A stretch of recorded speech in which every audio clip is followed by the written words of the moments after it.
Et nous avons rejoint à présent Léon, le fameux canard qui tient tout particulièrement à cœur Jean-Marie Fontenot, le président de l'association d'Autrefois Chaland. Bonjour. Bonjour. Quelle belle journée ici. Exceptionnel. Il y a beaucoup de monde. Pour une première, il y a excessivement de monde. Une inauguration ce matin avec les officiels qui s'est passée d'une manière parfaite, dans une sympathie, sans chichi, quoi que c'est extraordinaire. Je peux avoir des doutes des fois sur pourquoi on organise ça, mais déjà la matinée de la première, alors qu'il en reste 4, c'est exceptionnel.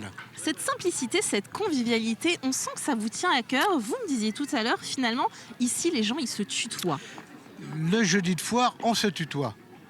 Quand les foires ont commencé, il y avait des gens que je vous voyais le mercredi, le vendredi, mais le jeudi, en costume maraîchin, on se tutoie.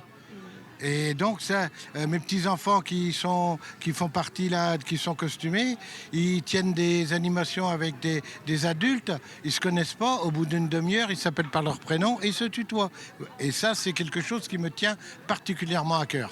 Alors on va bien mettre le micro devant la bouche parce qu'il y a beaucoup de monde autour de nous, il y a beaucoup de bruit autour de nous.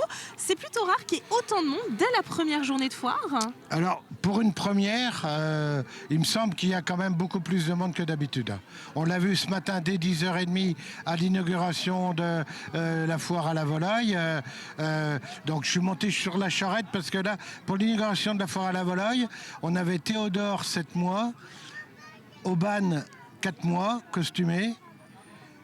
Et on avait Lucienne, 91 ans, et Claude, 90 ans. On avait les deux plus vieux bénévoles costumés sur la foire, et on avait les deux plus jeunes. Alors bénévoles, ils font pas grand-chose, mais ils étaient costumés. Donc c'est pour dire qu'Autrefois Chaland, c'est peut-être un retour vers le passé, mais c'est pas passéiste comme on a pu l'entendre des fois.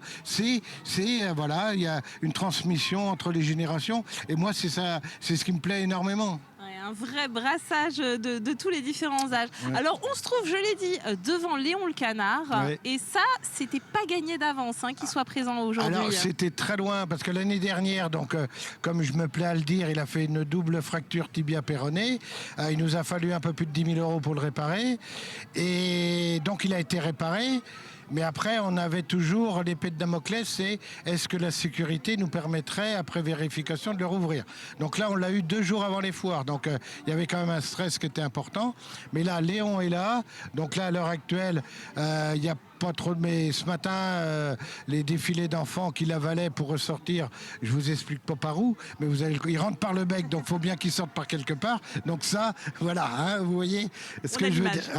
On a l'image, mais il n'y a pas de dégâts, voilà. Et alors, qu'est-ce qu'il y a de nouveau cette année finalement? Est-ce que la foire 2023 est la même que celle de 2022? Alors, oui, on peut dire oui, parce qu'il n'y a pas de gros changements.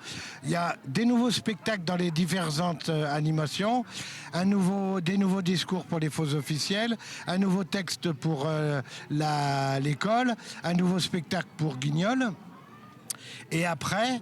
quelque chose qui ne se voit pas pour les visiteurs, c'est que pour la restauration, nous sommes passés de la vaisselle jetable à la vaisselle lavable, ce qui représente 1000 couverts, donc ce qui est une mise en place quand même très très importante parce que au lieu de jeter, il faut trier, quoi. Et après il faut laver demain matin, même si moi je vais finir à minuit, à 7h c'est debout.